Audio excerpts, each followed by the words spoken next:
Contoh kasus yang kedua itu adalah masih tentang biologi.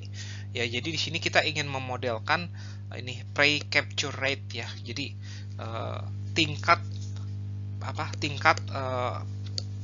si predator mengkonsumsi si prey gitu, apapun prey-nya gitu. Misalkan serigala mengkonsumsi kelinci atau kelinci mengkonsumsi tanaman ya seperti itu. Nah, rate-nya itu biasanya bentuk fungsinya itu seperti ini ya.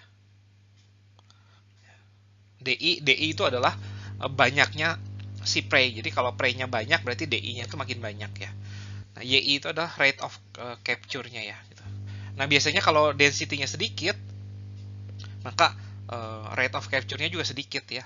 Tapi seiring bertambahnya prey, seiring bertambahnya density, maka rate of capture-nya itu makin besar, tapi nggak makin besarnya itu secara eksponensial seperti tadi penyakit, tapi makin besarnya itu konvergen ke suatu nilai tertentu ya. Jadi seperti ini nih.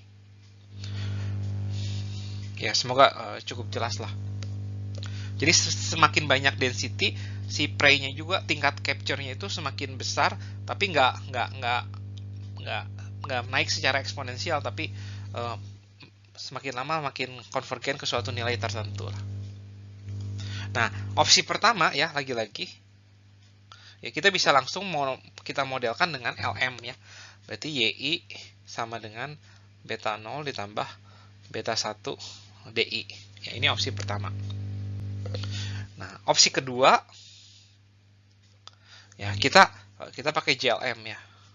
Dan kita akan gunakan fakta bahwa kurva seperti ini tuh mirip sama kurva seperti ini nih.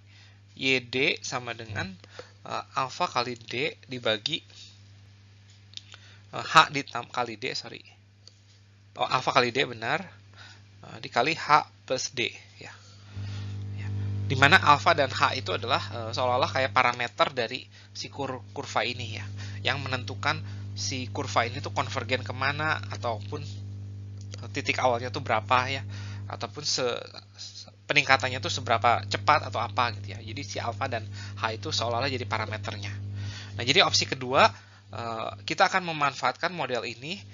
Nah, tapi kita akan balik nih ya. Jadi kita pakai seper dari Y. D sama dengan berarti H plus D dibagi alpha D, dan ini kita bisa pecah ya. Berarti jadi yang ini dulu nih, berarti seper alpha ditambah H per D, H per alpha, sorry. H per alpha dikali seper D. Nah, ini yang akan kita manfaatkan untuk membuat model regresi kita ya, untuk membuat model JLM kita ya. Jadi kita akan mendefinisikan, jadi define ya. Di regresornya kita nggak akan pakai DI, tapi kita pakai XI, yaitu adalah 1 per DI. Nah, ini ada regresor yang baru. Nah, kemudian link functionnya itu adalah ini ya. G mu X bar I-nya itu adalah seper mu X bar I ya. Nah, jadi ini adalah sama dengan beta 0 ditambah beta 1 XI ya. Nah, ini kan mirip dengan yang sisi kiri ini ya. Nah, ini tuh jadi beta 0-nya, ini jadi beta 1-nya, ini jadi seper mu XI-nya. Dan si mu XI itu adalah ekspektasi dari ini. YI given X bar I atau DI ya, sama aja. Ya. Dan biasanya ini rate of prey capture rate itu atau YI given X itu adalah berdistribusi gamma ya. Dalam hal ini mirip biasanya dengan berdistribusi gamma. Nah, semoga cukup jelas. Abis ini ada satu contoh kasus terakhir. Contoh kasus ketiga itu adalah ini kyphosis data ya. Anda tahu kyphosis itu adalah itu apa? Kelainan bentuk tulang belakang ya. Kelainan bentuk tulang belakang dari suatu, dalam hal ini data ini itu adalah suatu anak-anak. Nah, jadi variabel dependentnya atau YI-nya itu adalah ini nih ya, the present atau the absence of deforming gitu ya. Jadi setelah dilakukan operasi, si penelitian ini tuh ingin mengetahui apakah si kyphosis itu bisa terjadi lagi atau enggak gitu ya. Jadi kalau the present of deforming berarti itu bad news buat si anak yang baru dioperasi. Kalau di absent of deforming itu good news buat si anak yang baru dioperasi. Nah, jadi datanya itu adalah apakah deforming itu bisa terjadi lagi atau nggak terjadi lagi gitu ya. Nah, variabel regresornya ada 3 ya, yaitu umur dari si anak tersebut, terus banyaknya tulang yang dioperasi, kemudian yang ketiga itu adalah range tulangnya gitu ya. Jadi kan tulang belakang tuh biasanya tuh ada kodenya tuh ya, dari misalkan dari 1 sampai 23 gitu ya. Nah, misalkan yang dioperasi itu adalah tulang ke-18 sampai tulang ke-20, berarti range-nya itu ada 3 ya. Ya seperti itu. Range dari tulang yang dioperasi. Nah, jadi opsi pertama ya, lagi-lagi kita bisa pakai LM ya. Yaitu adalah YI sama dengan, langsung aja ya, berarti X bar I transpose dikalikan beta. Nah, ini adalah opsi pertama. Nah, namun lagi-lagi opsi pertama ini nggak make sense ya. Kenapa? Karena sisi kanannya itu bisa nilainya apa aja, sementara sisi kirinya itu ya nilainya itu antara 0 atau 1 ya. Jadi lagi-lagi opsi pertama ini nggak mungkin. Nah, kita bisa pakai opsi kedua, yaitu pakai JLM. Nah, jelas ini si YI given XI itu adalah berdistribusi Bernoulli ya. Ya, jelas nih. Bernoulli.